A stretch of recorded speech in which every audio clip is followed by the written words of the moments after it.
met Miss Lindy. She's a gal with the bright red hair. Now she stands high from all the rest. You know her anywhere. Well, she's mine. Yeah, she's mine. Well, I love that little girl with the bright red hair. Well, Miss Lindy, my Miss Lindy. Well, I love that little girl with the bright red hair. Good morning, guys. So I hope you all enjoyed that little VHS home video style intro that I did. I was actually inspired by Peter McKinnon. If you don't know who Peter McKinnon is, you should definitely go and check him out. Yesterday I was just watching this tutorial where he shows you how to do that effect, and it's actually really easy. The reason that I was inspired to use that effect today is because today's video is all about ancestry and family history. And family history is one of the biggest reasons that Nikki and I started vlogging. We knew we were getting married, we knew one day we were gonna have kids, and we just wanted to document our story so that we could share it with our kids, share it with our grandkids, share it with all of our future families so that they knew how it all began. I've always been curious about my family history. A couple of years ago, I took an Ancestry DNA test, and I was just really blown away by how accurate the information that they found was in comparison to what my parents had already told me about my background. So a couple of weeks ago, I actually gifted my parents with some of these Ancestry DNA kits just because I was curious to see how their results would differ from mine, because obviously they're gonna be slightly different. So the test was really easy to take. They sent us out these kits that had everything we needed in it. It has this special solution that you mix with your saliva and then you mail it into their lab, and they analyze it and then send you back the results. And I got an email today saying that the results had come through, so my parents are coming over today. I'm actually really excited to see what their tests are and just have some more conversations with them about our family history. Ancestry has actually sponsored today's video, and they've hooked us up with a 25% off discount code for all of you guys. So if you've been thinking about doing this test yourself or thinking about giving it to somebody, now is a great time to get it because 25% off is a pretty good deal. So I've left a link in the description box. It's ancestry.com/JamieandNikki. Go there and you can get 25% off. Anyway, I'm gonna go upstairs and see what these girls are up to. What are you guys doing? Out we come. Zoe's actually taking a nap, so Ava and I are gonna go and get our nails done. Ava, you ready to get your nails done? Yeah. What color are we gonna get? I want peach. You want peach? She likes peach. She doesn't like pink. She doesn't like orange. She likes peach. Peach. Sophisticated girl. I like peach. You do? Yeah. I am testing out some new product today. So I'm testing out the Tarte Shape Tape Concealer. I've never tried it before, obviously, because it wasn't in my shade before. But they sent it to me like a couple of weeks ago. It's just been sitting in my room for like, I don't know, a few weeks now, and I didn't even know it was there. But I tried it this morning and it seems pretty good. Like, we'll see how it wears throughout the day. I also have the Fenty concealer and foundation downstairs as well. They came out with a concealer.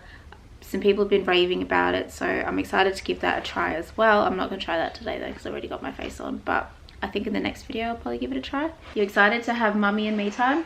Yeah. Wow. Are you that excited you knocked me over? Yeah. Yeah. Yeah. Yeah. It's gonna be fun. Yeah. Love you. I love you. It's a playground. Yeah, they got a playground in there. Can I play there? Yeah, you can play there. Come on.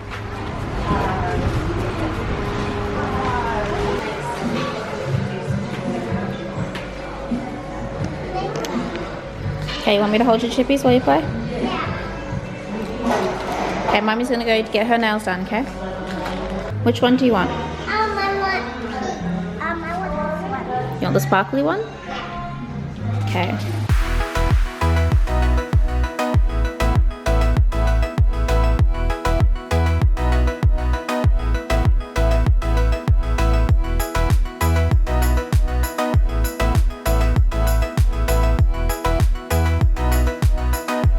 Ava just got her first official manicure. So cute. So she went with like this like bubblegum pink, and then she got glitter on this finger. So cute. Do you love it, Ava? Yeah. So cute. white is so cute. Anyway, I'm waiting to get mine done. I'm just gonna get SNS and I'll probably just get white because I always get white. So my parents just arrived and we're about to go and see the results for their ancestry test. You know what, it'd actually be funny. So my mum is actually a really proud Scot. So I think it would be quite funny if we ended up finding out that my dad has more Scottish in him than my mum, because I'm pretty sure my dad has some Scottish in him as well. What do you guys think? Do you think that could be possible? No. No, not possible. All right, let's go see these test results. I thought, just to make this a little bit more fun, I'm not actually going to tell you guys whose results I'm reading to begin with. You guys have to actually guess whose results. So this first one says Irish and Scottish 53%, England, Wales and Northwestern Europe 47%. So it's just two things. That's it. You think that's Dad's? What do you think, Dad? Whose do you think that one is? I think that's me. You think it's you? It's Mum. You're 53% Scottish or Irish. And then, how? What, you think you're 100% Scottish? Yes. Really? Oh, me. What? So you think way back? Well, we're that. People been mixing for a long time, especially like Wales, England, everybody's neighbours over there. That's actually more Scottish than I was expecting. That's a lot of Scottish. So it's clapping. This is interesting. I haven't even linked my account to your account, and I just went into their Ancestry DNA results and it has me come up and it says possible parent, child or immediate family member. Like, that's pretty crazy that it knew that. And then these are potential second cousins. So here's yours, Dad. You have 75% England, Wales, Northwestern Europe, 12% Scottish, so Mum is definitely more Scottish than you.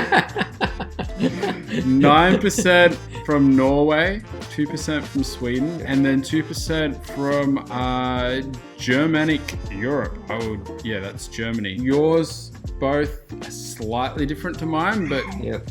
pretty similar as well.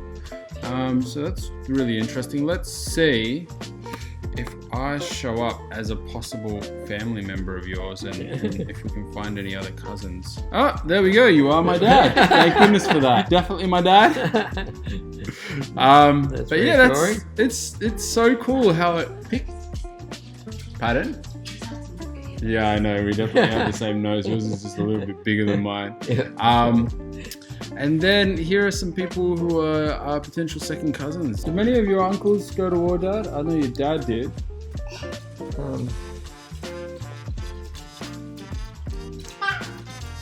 My Uncle Annie did. Did he come back? Yeah. Where did he go? New Guinea. New Guinea. That's where your dad went as well, yeah? Yeah. I remember you telling me about him and his buddies. They buried like all their vehicles and their guns and stuff like that, and had a plan to go back and get them one day. That's right, yeah. I wonder if anybody ever went back. I don't think so. I would imagine they'd be pretty rusty.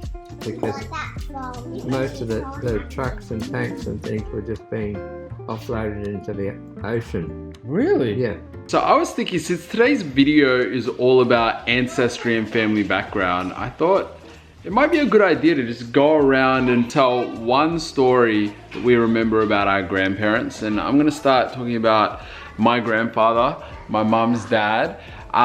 One thing that I remember about him, or at least the story that I remember about him that just really tells you the type of person that he was, is my grandfather was a real man of honor. He really believed in doing the right thing. And before World War II, he was the curator of a big museum in Scotland, and he didn't have qualifications. He just worked his way up. When the war hit, he really wanted to do his bit for his country, and he went and he tried to join the army, but because he had issues with his eyes, he wasn't able to join the army.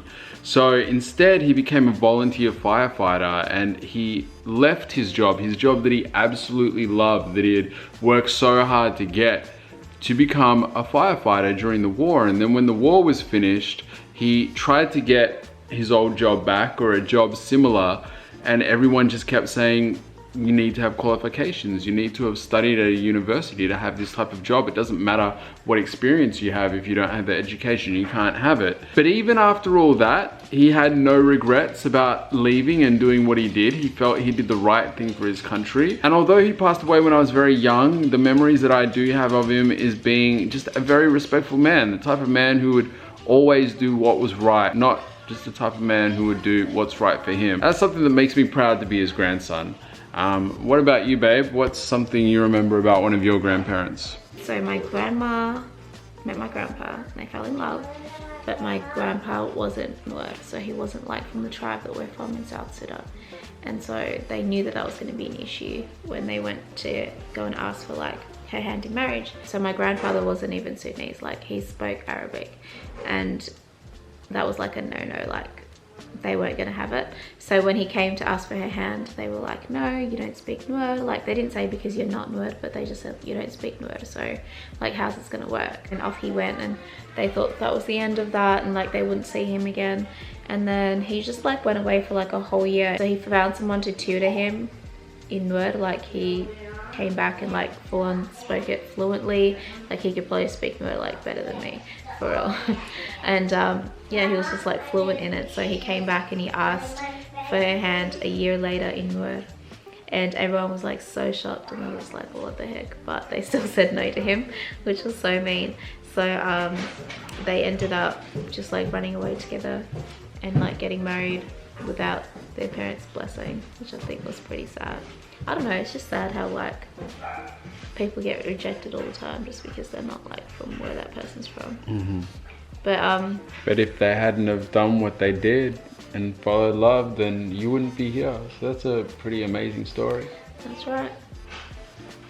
And if I didn't follow my heart, I wouldn't be here, so I wouldn't be here. There wouldn't be none of that. Isn't that crazy? So the lesson of the day is to follow your heart. And a little bit of your head as well, because sometimes your heart can be really, really dumb. So you gotta have your heart and your head together. Don't just be ending up with some dude like Future because your heart tells you to. Oh gosh. My dad used to tell stories about going to sea when he first went when he was 7. His dad took him on one of his trips, and he loved it. And my dad grew up really wanting to follow his dad. I don't know why, but I can't really imagine Grandpa as a guy at sea. But anyway, life and stuff. Life took another turn because my dad was only 14 when his father died. Sad. And how did he pass? He had a kidney infection. Oh, that's Came crazy. home, and of course there wasn't the antibiotics like there are today, and he didn't recover. He died from it, and so my father became the man of the house to my grandmother and his 2 sisters. My dad's parents, we used to go up and visit them every Sunday afternoon, and they were dairy farmers. So my dad grew up on the dairy farm, and he had a lot of work to do, milking cows before he went to school when he was a child. And he grew up knowing what hard work was. And his parents ran the dairy farm. They used to supply milk to the town.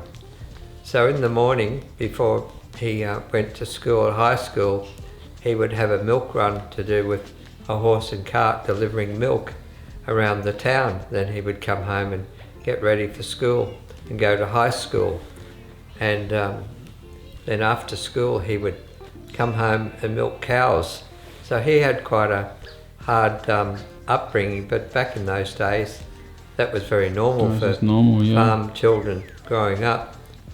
But when we went to visit my grandparents every Sunday afternoon, she would always bake this beautiful coconut slice for us to take home, and also a cream sponge cake.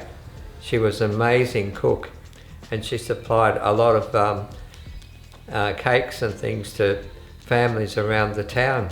And she had so many friends, and many of her friends that couldn't afford very much, she would do a lot of baking for and supply free milk to too. So yeah, I saw the love they had. Ava just came through here and she's like, I want you to ask me a story about my grandparents. So what's a story? Can you tell me a story about your grandparents? It's about Rena and Rahia. Oh, it's about Rena and Rahia. And what's the story about Rena and Rahia? The play. They like to play. Yeah. That's a really good story, Ava. And what do they like to play? Like to play rocket ship. Oh wow, that's so cool. So it's like, psh. Rocket ships. Zoe has a story. So you have a story as well? Yes. Zoe, what's your story? Baby shark doo doo doo doo doo doo, baby shark doo doo doo doo doo doo, baby shark doo doo doo doo doo doo, baby shark. Anyway, on that note, thanks for hanging out with us. Make sure you hit the thumbs up. Bye. Say baby. Baby. Zoe has a new word. She keeps saying baby.